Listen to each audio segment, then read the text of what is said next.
Good evening, ladies and gentlemen.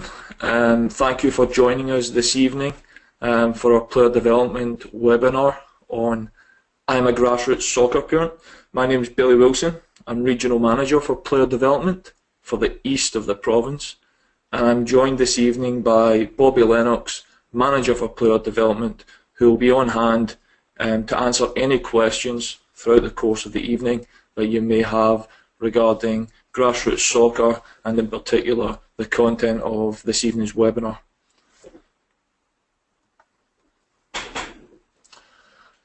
Just give you guys an idea of the content for this evening.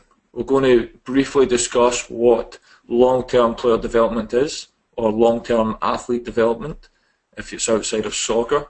And we're going to also discuss the CSA player pathway, which aligns with the Ontario Soccer Association's player pathway. We're going to discuss program expectations. So as a parent, what are the expectations that you should, or what are the expectations of grassroots programming that your child may be a part of, and the things you can look at to evaluate as a customer. We're going to discuss the player's role in player development. Parents play a massive part, as you all know, to your young children and their level of enjoyment, satisfaction and development within the game. So you guys are a massive part of this. We're going to discuss how big and in what aspects you guys become involved. We're also going to discuss dealing with coaches. Coaches are obviously central to your player's experience of soccer, and that interaction between parent and coach is of fundamental importance to the experience and the development of the young child. Okay, so what is long-term player development? I'm sure most of you guys have heard it, and we just want to cover it briefly on what LTPD is and why the movement over the last few years has been towards implementing long-term player development across the province and across Canada as a whole. So it's about putting the young player first and offering age-appropriate opportunities for kids to enjoy the game of soccer. This has been driven by Canada Sport for Life, who developed a model for athletic development within many leading sports across the country.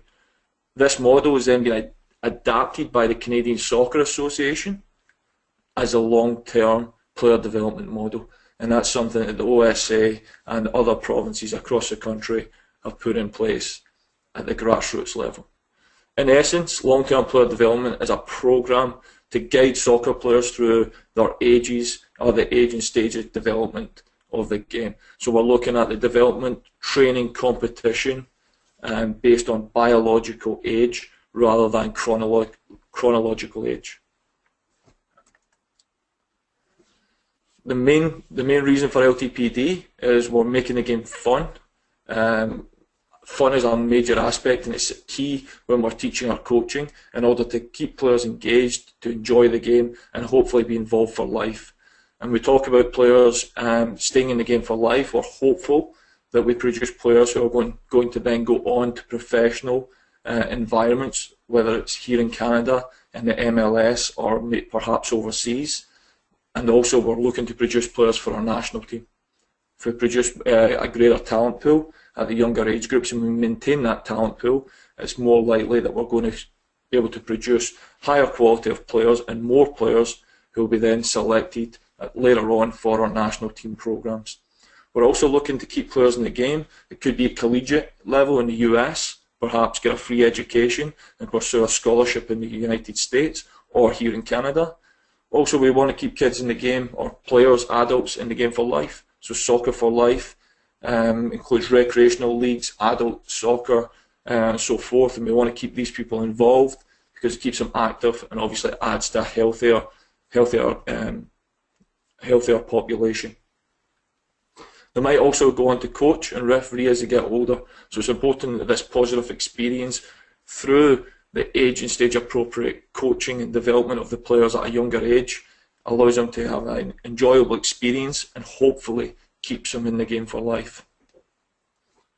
There is some controversy around competition and LTPD, and we have removed scores and standings at the grassroots age groups, which is U12 and below, There's no need for the scores and standings. We've taken that away, and we're trying to create a pressure-free environment for our young players to develop rather than be focused on results. Most children don't view the game or competition the same as adults. However, previously a lot of the leagues and a lot of the playing formats replicated the adults' game, and it wasn't beneficial for the players' development. It didn't meet the players' needs, and that's what LTPD is trying to do. We're looking at meeting the players' needs opposed to those of the adults, those of the parents and coaches. So it's important as a parent, regardless of the level that your kid plays, at community level soccer, so grassroots, they will understand that there is a talented pathway available. So understanding where you fit in, or where your child fits in to the overall picture in Canadian soccer is very important when you're understanding what programs are consisting of and the reasons behind programming at the grassroots level. So the very base of our pyramid is community soccer. This is essentially grassroots soccer. Below U12 is considered community soccer. Within that community stream, we have active start, which is the first experience that your child will engage into soccer as young as 4 years old. 4 to 5 years old are considered active start, and that is the first stage of grassroots soccer. We then have fundamentals, which is the second stage of grassroots soccer. It's U6 to U8, also stretches to U9 on the boys' side. So U6 to U8 girls or female, and U6 to U9 boys. So if your child is of that age, they're playing in the fundamentals section of community level soccer.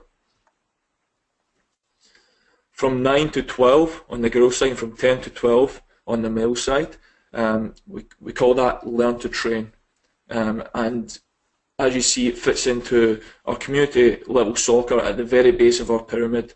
Now, at this level, there's no scores, no standings. There's also no tryouts to be involved in these programs. Our idea is we keep that base of our pyramid as large as possible before we start entering into what we consider our talented pathway at youth 13 or 12 years of age. So the second level on the pathway is considered the start of our talented pathway. It's where players are selected based on ability to be part of provincial level high performance environments, starting with our Ontario Player Development League or OPDL. So anything below Ontario Player Development League or the U13 age group is considered community soccer, and that's where the grassroots players fit into our overall pyramid. So active start. So active start, our focus at this age group, U4 and U5, is physical literacy. This is an introductory level, and the objective is to get children moving and keep them as physically active as possible. We need to allow these young players to be active, to be creative, and to have fun in a positive environment in order to capture their imagination, in order to develop that or ignite that passion for the game. If we don't grasp their attention and grasp their passion at this, or develop a passion at this young age, we're less likely to keep them involved as they get older. So we're trying to develop a passion and a love for the sport, but also we're looking to develop that fundamental movement skills, which are going to be necessary moving forward, regardless of whether they choose to play soccer, hockey, basketball. They must develop these fundamental movement skills in order to compete or enjoy any sport. So looking at this age group, or this stage of development as a parent, what should we see? We should see players being placed in appropriate field sizes. Remember, they're 4 and 5 years old. The game should not look like the adult game.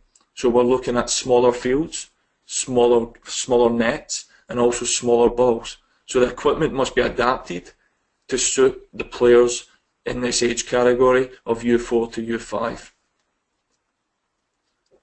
As we mentioned before, there's a huge emphasis on physical literacy. It's so important at this age that the players develop those fundamental movement skills, such as running, skipping, jumping, hopping, throwing, kicking, because it's so important as we look to develop sport-specific skills. For example, in soccer, the ability to run with the ball, we can't do that if we cannot balance. So we've got to develop the fundamental movement skills before we start to look at developing soccer-specific skills. So looking at an active start program, the key component should be fundamental movement skills or physical literacy. At this age group, we're looking at U4 and U5, so they're really small, they're new to the game. They're attached to their mum and dad. They may never have been involved in a sport environment before. So it's very important that clubs and coaches allow for this to take place, as it's natural. So we advise and we expect parents to be involved at this young introductory stage. So what we're trying to do is we're trying to create that backyard environment where it's mum and dad with the kid playing the game and almost breaking them into the sport. There's no games at this age group. Everything's based on parent and child. So there may be a field set up, there may be nets involved, a ball involved. However, it's more or less a 1v1 situation with parent and child involved to create that backyard environment and an informal introduction to the game. It's going to be chaos. It's going to be absolutely chaotic. These are young children, and it should be. Children do not learn in structured environments. If you go into an elementary school classroom, it's pretty chaotic, it's pretty noisy, it's pretty messy.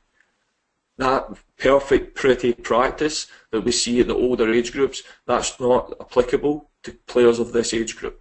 So practice should be messy if the players are put in the proper environment where they're allowed to solve problems and fall in love with the game through the interaction with the physical literacy and the interaction with their mum and dad and their peers. They're very much individuals at this age. It's going to be very chaotic, and it's all part of the learning process. So how can you help as a parent?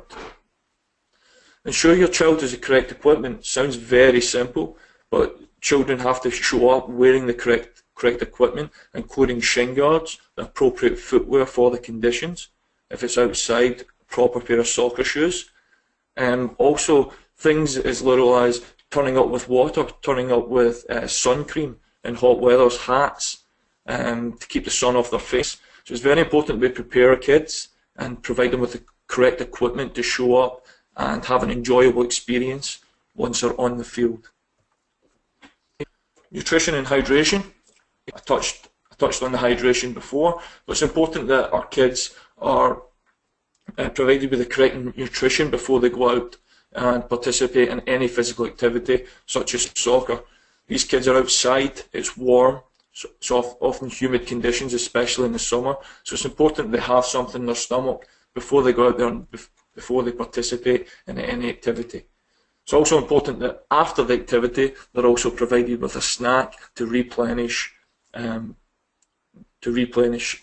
energy systems and the energy that they've used up. Ask your child if they had fun. This is the most important part of the game. We touched briefly on the fact it's about igniting that passion for the game. If your child is not having fun, regardless of the reason, the program's not doing its job. We're trying to develop that fundamental movement skills, but on top of that, we're trying to ignite that passion for soccer, and hopefully the player wants to come back year upon year. But it's at this introductory level that it's their first experience and exposure to the game. They must feel a love or develop a love for the game. So if they're not having fun, it's very unlikely that a child this age is going to return. Be supportive and tell them how great it was to watch them play. I can't exaggerate this much. I can't emphasize this enough. To be supportive and tell your kid how enjoyable it was to watch them play, regardless of how they did out in the practice, is so powerful as a parent. It should be satisfactory enough that they're taking part at this age, and that, as we say, we're developing in a kid's environment. It is chaotic. There's going to be lots of mistakes. There's going to be lots of times where your kid will fall over. You'll have to tie their shoelace 1,000,000 times. But be a supportive parent and just encourage them and ensure them how great they did, and make sure they're looking to come back to the next practice. As we said, there's no games at this age groups, so there shouldn't be any competition. Parents being involved in the sessions is expected, So as you go to training, if you go to a practice, make sure you're dressed appropriately. Make sure you have your running shoes, your shorts, or your track pants, and you're able to take part with your kid. We're looking to create that backyard, messy, chaotic environment where kids are falling in love with the game and developing in a 1v1 environment with mum or dad. So the second stage, which is U6 to U8, we consider it fundamentals. Now, at this age group, we're looking to develop ball mastery or provide players with opportunities to touch the ball as much as possible. So our focus is upon the player on the ball, plus the continuous movement or the continuous fundamental movement training to develop that physical literacy, which we spoke about in active start. Mastering the ball, in addition to the developing of the fundamental movement skills, is the primary focus at this age group. So coaches should create a stimulating learning environment which encourages as much time on the ball as possible. So if you're looking at a practice at this age group, kids must be on the ball. It should be one ball to one player and encourages many touches and ensure that the ball is as comfortable part of the player as the ability to move, the ability to jump, and the ability to run. So the ball becomes an extension of the player. So at this age group, at U8 is when we start to have our first year of development soccer, or what is commonly referred to as rep soccer. And this is where tryouts usually, or did in the past, begin to occur. We've moved away from tryouts. We don't believe, we believe in inclusive programming at the grassroots, at all grassroots age groups. But at the U8 age group, that's when we usually see the first tryouts start to occur. We're trying to create an inclusive program approach, so there's no tryouts, or there should not be any tryouts at this age group. All players demonstrating an ability, or a desire, to be part of a better environment should be allowed access to that program. So any kid demonstrating a desire to be part of a better program shouldn't be denied that opportunity based on ability. Once in that environment, what we're looking to do is we're trying to create a pool of players. Traditionally, there was the A team, the B team, the C team. We're getting away from that. We're now moving to something called an age group pool, where we're having all the players trained together, regardless of ability. All these players get access to the best possible coach. So if you have 30 players turn up for a development program at U8, there's no 3 teams of 10 anymore. There's one pool of 30 players. These 30 players will work together with all 3 coaches, and for games or for game day, we'll utilise open rosters. So as we mentioned before, the main focus at this age group is ball mastery, so developing the technical ability to run with the ball, to control the ball, to be comfortable in possession of the ball. And also on top of that, the fundamental movement skills is an ongoing requirement throughout the grassroots age. So 10 to 1. So at the U8 age group, we're looking at a coach to player ratio of 10 to 1. So at 8 years old, we're looking at one coach for every 10 players. Although we're talking about age group pools, or could be up to 100 players, for example, then the necessary ratio would dictate that there's 10 coaches present on the field, 10 certified coaches. Likewise, at U6 and U7, there's also ratios that are provided. And at the U6 age group, we're looking at 6 to 1, and at U7, 8 to 1 in terms of player to coach ratio. You play the way you practice. At development soccer, it's governed by a development matrix, which is provided by the OSA, and it's a Bible that provides best practices, or which are mandatory, throughout the grassroots age groups, aimed at developing and creating that optimal environment for players' development through the different stages. So at the fundamental age group, at U8, we move from recreational to a development setting, and there is a mandatory 2 to 1 or 3 to 1 practice to game ratio. So gone are the days where we show up and we just play games. We must practice if we're going to develop, so there is a mandatory requirement that there's 2 practices for every 1 game, or 3 to 1 in some instances. Travel is another aspect of the game. As the players get older, we go from playing within or competing in our club environments to competing at a district level.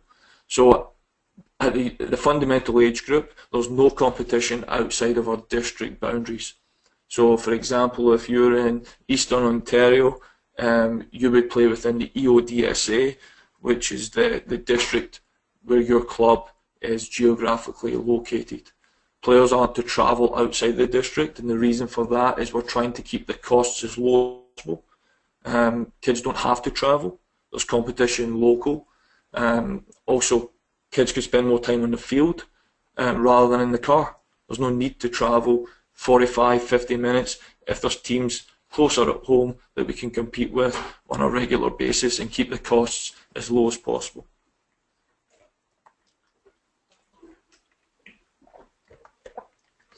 So how can you help? Obviously, we mentioned before at U8, we're looking at the start of development soccer. It's usually the first time that kids compete outside of their club environments, and at times can be the first time they're involved in what we call representing your team against another club. Very important that we don't coach in the sidelines. Parents always fall into this trap. Coaches, as adults, we become overly involved on the sidelines, and we're looking to make the decisions for our young players. Now, these players are new to the game. This is sometimes their first experience of playing soccer, and they're going to make mistakes. Everyone's going to make mistakes. But it's important that we allow the players to, one, think for themselves and make the mistakes, because it's part of the learning process. If we're constantly calling out from the side of the field, trying to coach the players and make the decisions for them, we lose that critical component of player development. That problem solving and creativity is stifled, and we can also confuse the young players. Understand that mistakes are part of the learning process. If they're not put in environments where they can try and experience and experiment, we're not going to create problem solvers, which is fundamental at the next level of the game. As parents, as adults, we get overly involved. We're dying for our kids to do well. We want to see positive play. We want to see good play. And sometimes we forget that these are children. These are young children who can be new to the game. Could be their first month, first year playing the sport. So we've got to remember that it's only a game. So regardless of what happens on the field, did the kids enjoy it? That's the underlying factor, and that's the main contributor to whether it was a successful experience or not. Ask your child if they had fun and what they learned from practice or in games. So often we get kids finish a practice or finish a game, they get in the car, and the first thing mum or dad starts doing is going after them, what they did well, what they didn't do well. Allow your child to come to you and decide whether they want to discuss practice or not. And if they do, ask them if they had fun. It's the number one most important factor at the grassroots age groups. We're trying to keep kids in the game. It has to be fun. They play the sport not to win games, not to compete for trophies. They play the game because it's fun. It's a game. And these are young children, and they must be allowed that opportunity to enjoy it in a pressure-free environment. So again, be supportive. Tell them how great it was to watch them play. It means the world to these young children, just to know that mum and dad was there watching them play and they enjoyed the experience. They made mum and dad happy. So regardless of the level of performance, tell them how well they did. Tell them, be supportive, and tell them how much you enjoyed watching them play. Encourage them to be active and try other sports. We don't want our young players to be dictated to that they have to play soccer 24/7. In fact, studies show that it's beneficial longer term for players to actually sample other sports, as soccer is a late specialisation sport. So what we mean by that is players don't usually gravitate towards playing soccer as a sole sport until later in their teenage years. That's unlike gymnastics or sports like dance or figure skating, where it's an early specialisation sport, where children choose to compete in that sport from a very early age, usually as young as 4, 5, 6 years old. So allow your kids if they choose to play other sports.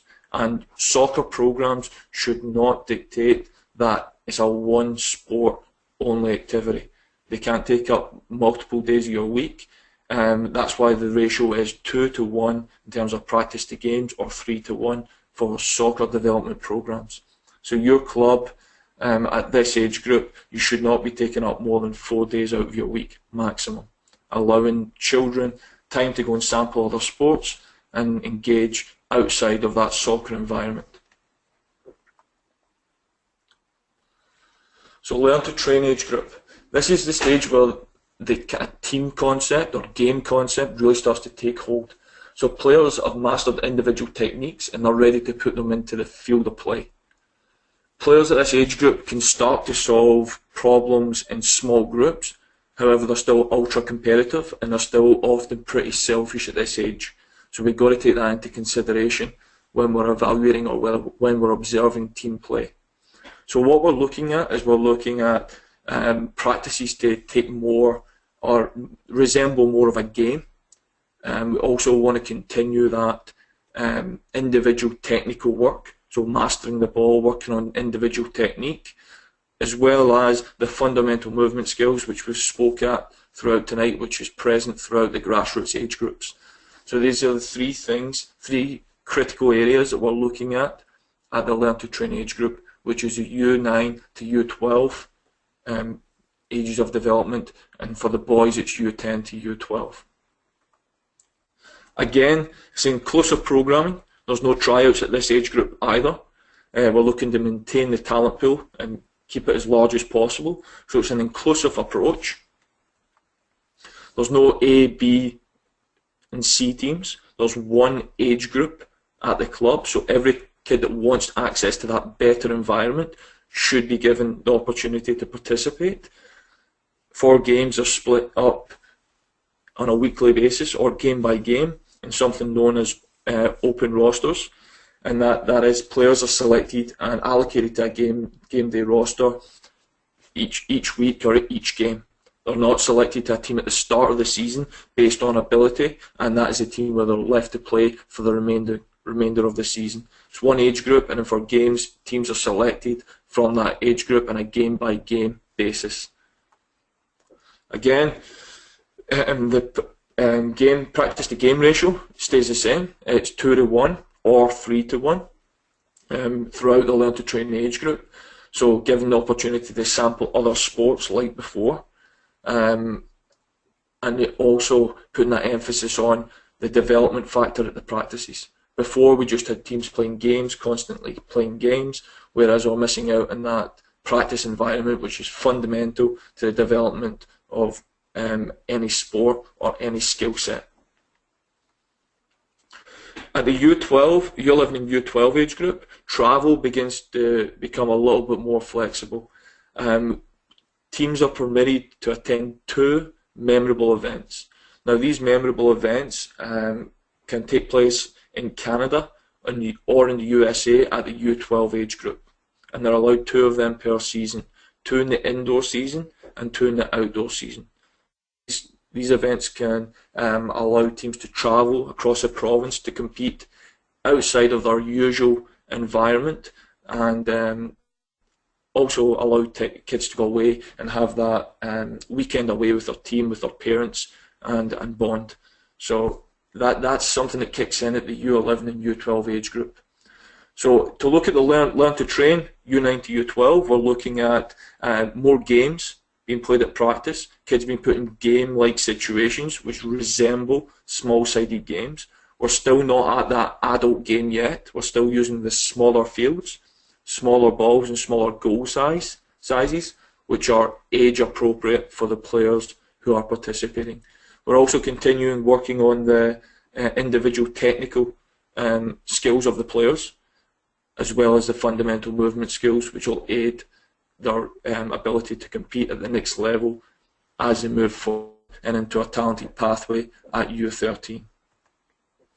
So how can you help? Again, don't coach in the sidelines. We touched on it before. Parents become overly involved, but we want to make sure that we allow these players, especially at practice where they're playing more games, just like in a competitive game, to make decisions for themselves and to learn from their mistakes. Understand that mistakes occur in practice and in games. Ask your child if they had fun. Again, make sure that fun is the underlying component and underlying value of the program. The kids must be having fun and they must be engaged. Be supportive and tell them how great they were. Again, just like before, kids want to know that mum and dad was there, proud, enjoyed watching them compete. Kids know themselves if they had a good game or a bad game. Adults don't have to become involved in that process or that discussion. Encourage them to be active and try other sports. Again, we spoke about soccer being a late specialisation sport. So we're still allowing kids to sample different activities, and in fact it will enhance their soccer ability and their soccer skills if they sample other sports. For example, kid may play soccer in the summer months, they may play hockey in the winter months. Absolutely fine, and programs should not dictate whether that's possible or whether that's acceptable or not.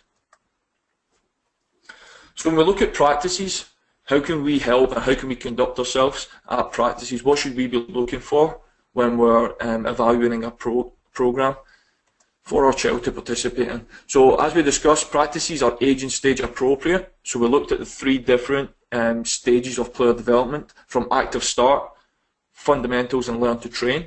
And we spoke briefly about the differences and what we should be working on as clubs at the different stages of development. So practices should be age and stage appropriate and should reflect the stage of the player's development. Problem solving and creativity is a must throughout every practice environment. Young players do not like to be instructed. They would rather be put in situations or environments that stimulate the player's development and allow them to problem solve and make decisions for themselves. There's definitely going to be mistakes, but that's all part of the learning process. Programs are inclusive at the grassroots age groups. That's inclusive, not exclusive, which I just said. So they're inclusive at the grassroots age groups. So we're not having tryouts. We're not putting kids on trial to make the team. At this age, players are developing at different rates. They're entering the game at different stages. So it's an inclusive approach where we take all the players and give these players access to the best possible environment a club can afford. In that environment, we look at using the player development model, where it's all coaches working together with all the players of the age group, ensuring that all the players get access to that best coach or that more qualified coach. They're not training in isolation of each other. They're all getting access to the best possible environment. Practices respect the coach. So I'm talking about things like timekeeping, showing up, coaches' rules. So coaches put rules in place to try and safeguard the experience of the overall group, and these rules should only be in place to safeguard that experience and the development of the individual players involved. So respect the coach's requests, respect the coach's rules, and go about dealing with these concerns in the right manner. If you have an issue with any rules, speak to the coach in the right way. Avoid becoming involved at practice. It's very easy to become overly involved when your players are on the field. No problems with parents on the sidelines watching or encouraging players, but no instruction should be passed at any moment or time throughout the practice. The reason for that is very simple. You might be contradicting the instructions of the coach. You can confuse the player, but also going back to that decision-making components, you're also removing that if you're constantly giving the players instruction. How do we set about game days? I think the sign in the bottom right-hand corner is an excellent visual and a lot of youth sport facilities, and we just have to remember that this game belongs to the kids. It's not our game. The game belongs to the children, not the parents or not the coaches. So it's their game. Allow them to enjoy it. Remember that it's not the adult game. Like it says, this is not the World Cup, and that everyone involved here is trying to do what's best for the young children. Remember why children play the game. Children don't play the game for the same reasons as adults. Children play the game because it's fun, because it's interacting with their friends, and they're getting to try or sample a new activity. They're not playing to win the game. They're not playing to win trophies. They're not playing to win the World Cup. We've got to remember why children choose to play sport in the first place, and the bottom line is, it's a game. In game days, there's player movement. We spoke about open rosters, so it's very likely that your child will not play on the same team with the same coach or the same group of kids from week to week. There is opportunity for players to move, and parents must respect that, and that's part of the open roster concept. So it's not a team, it's an age group pool within a club.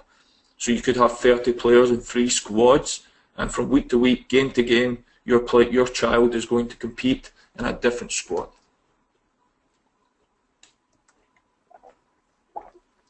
So we don't want silent sidelines.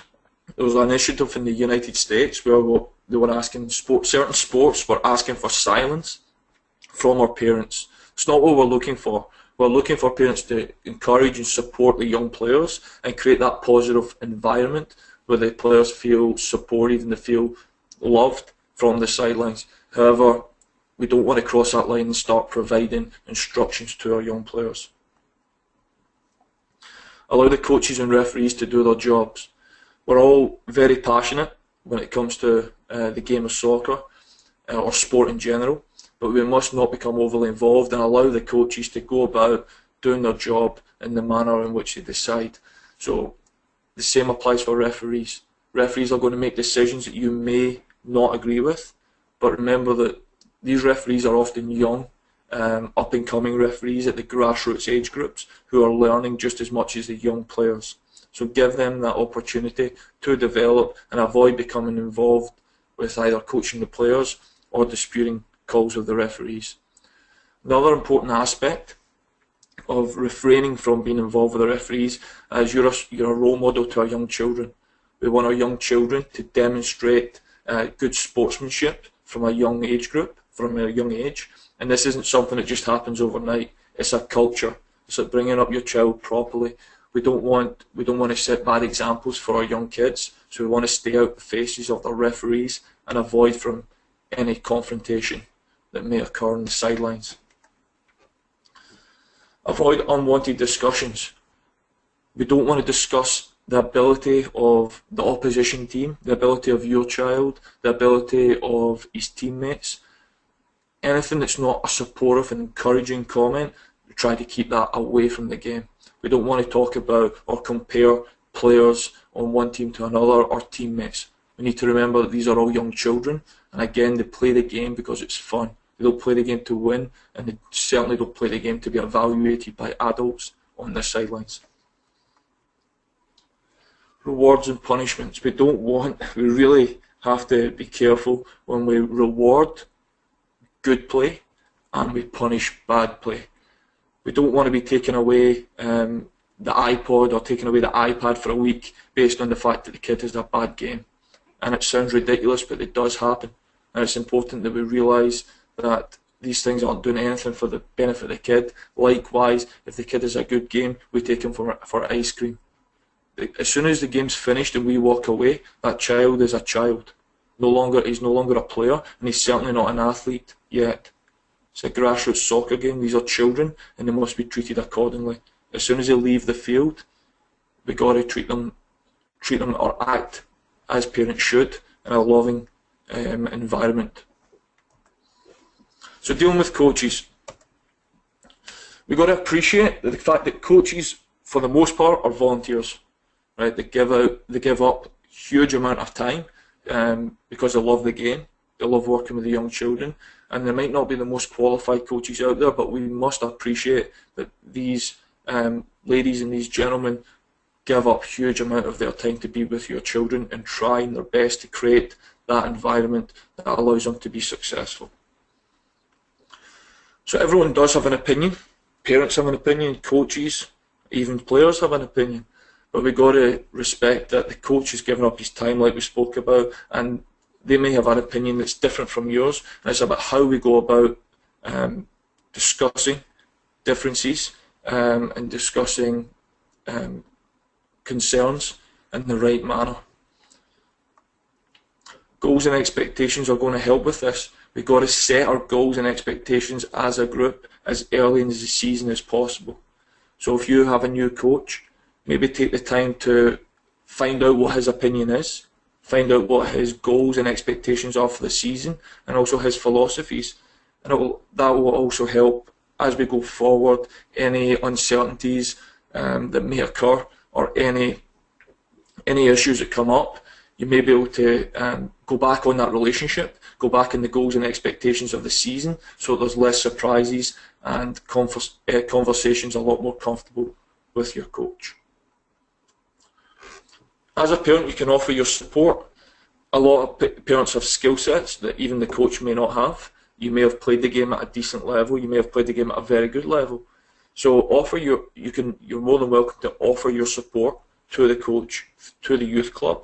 However, do not be offended if the offer is declined. Coaches may have a different opinion, different philosophy, and that's what makes the game great. But if you have a skill set that can contribute to the development of that positive environment that's going to allow our players to flourish, by all means offer your support. Positions also include things like team manager, who do a lot of the organisation on behalf of teams. So if you're a very organised person, I'm sure the coach would be delighted to delegate some of the responsibilities to you as a parent. So you can be involved and you can contribute to that, the creation of that environment, that optimal environment for our young children. Never want to make assumptions. Things happen throughout the course of the year, whether it's at practice or whether it's in games, that we may not understand or may go against previous goals that were set or expectations discussed. But it's how we handle this that's important to maintaining that relationship between parent and coach. So we don't want to do it in front of people, number one. We'll be as professional as we can and perhaps wait until a later date where we can sit and we can have a civil conversation about any concerns or any questions you may have regarding the direction of the programme. So as a parent, we've discussed grassroots soccer, we've discussed the age and stage development, the stages of development, and we've also looked at the practices, the games, and how you deal with a coach. Now, here's all the different ways that you can play your part. Like we say, you can coach, you can volunteer to coach, you can get your coaching certifications to become eligible to coach the team. You can also assist in other capacities. You're going to be a cheerleader. You're going to be there supporting the kids and creating that environment that allows the players to enjoy their game on the sidelines. Remember, not becoming overly involved, not providing direction, but providing support. You're also going to be your kids' personal assistant, responsible for schedule, responsible for making sure the kids get to practice in time. So there's a lot to that, as we all know. You're going to be a nutritionist. You're going to make sure the kids have all the food and all the water required to make sure that their bodies keep ticking over and to make sure they're fueled and they're ready for physical activity. The cab driver, I'm sure you're going to be running around, driving kids. Might not only be your own child, but you're going to be ferrying kids from school to home to practice. You're going to be in the car a lot, so you're going to be a cab driver as a soccer parent. You're also going to be the medical expert, bandaging up all those cuts and all those wounds. But most importantly, you're the parent. And I think that's important that we take away that after all the soccer said and done and we walk away from the field, we walk away as mum or dad. We don't walk away as a TSN analyst. We walk away as mum or dad. And it's important that we allow our kids to enjoy the game in a pressure-free environment, free from scrutiny when they get in the car about how well they did, and allow their child to come back to us as our child, not as a young player. So hopefully I was able to provide you with some information on what our expectations are in terms of our different stages of development and what you as a parent should expect at each of these stages. There's numerous resources available, additional resources, which can help your understanding of the direction of grassroots soccer in Ontario, and also to continue your education in terms of finding the best environment or a good environment that will benefit your child's development. So if you check out our website, Ontario Soccer Association, and the player development section, the link is on the screen right now, and we have numerous resources including development and recreational matrices. We have a document called What is Grassroots Soccer? Gives you a guide as a parent, as a coach, the direction we're trying to go and what you should expect. Game organisation guide, festival guide, 8 ways to develop the game, and we also have numerous player development webinars which are available at any time through our website, so you should check them out. If you have any questions, Bobby is going to be online. He's going to continue to be online. We'll hold off for the next couple of minutes and answer any questions you may have. But thank you for joining us this evening. Thank you for giving your time and your commitment to player development. Thanks very much.